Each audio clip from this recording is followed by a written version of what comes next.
लोक आस्था का महापर्व छठ पूजा आने में कुछ ही दिन शेष बचे और छठ पूजा को लेके पटना के घाटों पर विशेष तौर पे व्यवस्था की गई। आप तस्वीरों के माध्यम से देख रहे होंगे किस प्रकार से जिला प्रशासन की तमाम जो टीम है, जो कमिश्नर है कुमार रवि, ट्रैफिक एसपी, जो आईजी, तमाम लोग घाटों पर यहाँ पे पहुँचे हैं और तस्वीरों के माध्यम से आप देखिए किस प्रकार से सुरक्षा व्यवस्था का पुख्ता इंतजाम किया गया। और साफ तौर पर जो कुमार रवि हैं उन्होंने सीधे तौर पर जानकारी दी कि जो भी छठ व्रती यहाँ पर छठ पूजा करने आएंगे उन्हें किसी तरह की समस्याओं का सामना नहीं करना पड़े, इसके लिए अतिरिक्त फोर्स लगाए गए हैं। सीसीटीवी कैमरे की मदद से तमाम घाटों का नज़र रखा जाएगा और साथ ही चेंजिंग रूम, शौचालय की व्यवस्था की जाएगी ताकि यहाँ पे जो भी छठ पूजा करने जो छठ व्रती आएंगी उन्हें किसी तरह की समस्याओं का सामना नहीं करना पड़े। छठ महापर्व लोक आस्था का पर्व है और इस वर्ष 19 नवंबर और 20 नवंबर को मनाया जाएगा, जिस दिन क्रमशः संध्या और सुबह का अर्घ्य दिया जाएगा।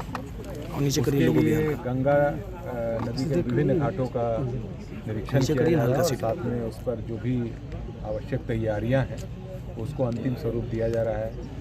सभी जो घाट हैं उसके नज़दीक पार्किंग स्थल हों और उस पर समुचित सुविधाएं रहें और जो महिलाएं, बच्चे और हैं किसी तरह की कठिनाई नहीं हो, इसके लिए जिला प्रशासन के द्वारा सभी तरह की तैयारियां की जा रही हैं।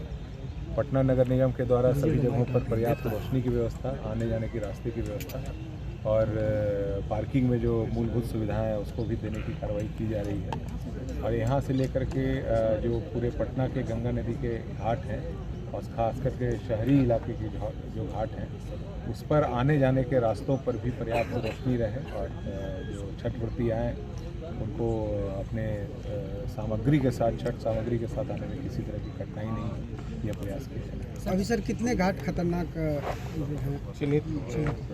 अभी सभी घाटों पर गंगा नदी का जल स्तर और वहाँ कटाव की स्थिति का जायजा लिया जा रहा है। कुछ घाटों पर स्थिति पाई गई है जिसमें आने जाने के रास्ते में कठिनाई होती है, जैसे टीएन बनर्जी घाट है, मिश्रा घाट है, इसके अलावा अदालतगंज घाट है। और कुछ घाटों पर ज़्यादा कटाव देखा गया है जहाँ पर लगातार निगरानी रखी जा रही है और उसके अनुसार आगे निर्णय लिया जाएगा, जैसे एलसीटी घाट है या उसके आसपास के घाट हैं। इन सभी जगहों पर निगरानी रखी जा रही है और जैसे स्थिति बनेगी उसके अनुसार वहाँ पर। सर बुजुर्ग ज़्यादा आते हैं ऐसे धार्मिक पर्व में, तो क्या चिकित्सा की व्यवस्था हो या शौचालय की व्यवस्था इस तरह? सभी घाटों पर कंट्रोल रूम दिए गए हैं, चिकित्सीय सुविधा के लिए चिकित्सा शिविर भी बनाए जाएंगे। इसके साथ साथ कई घाटों पर रात्रि में यात्री रुकते हैं, उनके लिए यात्री शेड भी लगाए जाते हैं और रात्रि में भी लाइट और सुरक्षा की व्यवस्था रहेगी। इसके साथ साथ सबसे महत्वपूर्ण जो चुनौती रहती है, जो बड़ी संख्या में गाड़ियां आती हैं उसको आने और जाने का समुचित ट्रैफिक प्लान उसकी भी तैयारी की जा रही है। जैसे यहाँ कलेक्ट्रेट घाट पर विशेष रूप से अस्थायी रूप से पार्किंग की व्यवस्था की जा रही है जिसमें 800 से भी ज़्यादा गाड़ियाँ आ जाएंगी। इसी तरह से जो दीघा घाट है, 93 घाट है, उसमें भी बड़ी संख्या में गाड़ियाँ आती हैं और चूँकि वह जेपी गंगा पथ के नज़दीक के घाट हैं, उन सभी घाटों पर नज़दीक में पार्किंग व्यवस्था की। सर ट्रिपल आईसी से भी कंट्रोल रूम से देखा जाएगा कि माइक भी लगा हुआ है और कैमरा भी लगा हुआ है कि कहीं जाम हो तो वहां से डाइवर्ट किया जा सकता है माइक के द्वारा, क्योंकि पूरे पटना में सीसीटीवी कैमरा के साथ साथ माइकिंग भी हम लोग के शहरी क्षेत्र हैं, सभी जगह पर पर्याप्त संख्या में सीसीटीवी कैमरे लगे हैं।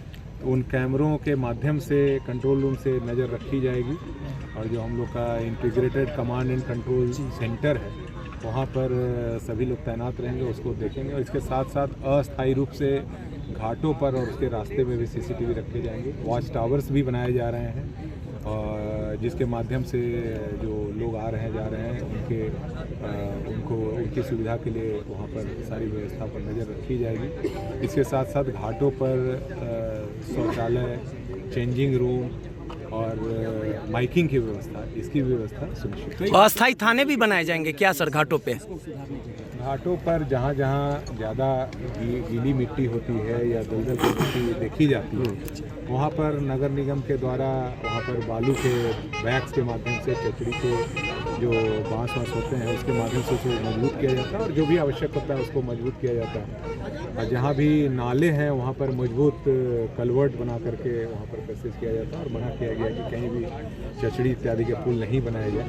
सभी जगहों पर जो बनाए जाए उसे नालों के ऊपर कलवर्ट पैसेज, पानी के पैसेज के साथ समुचित व्यवस्था की जाती है। इन सभी बातों पर ध्यान दिया जाए। अस्थायी थाने भी बनाए जाएंगे घाटों पर। एसडीआरपी और एनडीआरपी कितना टीम लगेगा इसमें? देखिए, जो भी हम लोग के घाट हैं सभी जगहों पर एनडीआरएफ और एसडीआरएफ की टीमें रहेंगी, उनके द्वारा पेट्रोलिंग की जाएगी। उनका नियंत्रण कक्ष भी दीघा घाट और गांधी घाट में बनाया जाता है और पूरे गंगा नदी के इलाके में उस पर निगरानी रखी जाती है। साथ में गंगा नदी में जहाँ पर सुरक्षित जल स्तर है वहाँ पर बैरिकेडिंग भी करा करके जाली से उसको बंद किया जाएगा।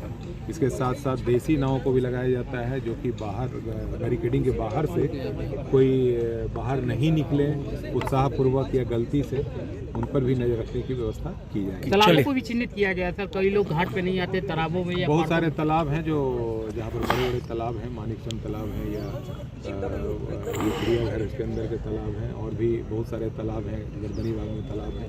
उन सभी जगहों पर तैयारी की जा रही है, उसकी भी साफ सफाई की जा रही है और जहाँ आवश्यकता होगी अस्थायी तालाब भी नगर निगम के द्वारा बनाए जाएंगे। महेंद्रू घाट पे छठ होगा सर इस बार? महेंद्रू घाट चालन पर पूर्णतः रोक रहेगी और उन पर रोक को प्रभावी ढंग से लागू किया जाएगा। सीधे तौर पे कहा जा सकता है कि छठ पूजा को लेके विशेष तौर पे व्यवस्था है। देखिए सीधे तौर पे तमाम जो यहाँ पे अधिकारी हैं तमाम लोग पहुँचे हैं और सीधे तौर पे कहा जा सकता है कि छठ पूजा को लेके जिला प्रशासन और पटना पुलिस की तरफ से विशेष तौर पे व्यवस्था की गई है ताकि छठ व्रती छठ पूजा करने अगर पटना के घाटों पर आएंगी तो उन्हें किसी तरह की समस्याओं का सामना नहीं करना पड़े।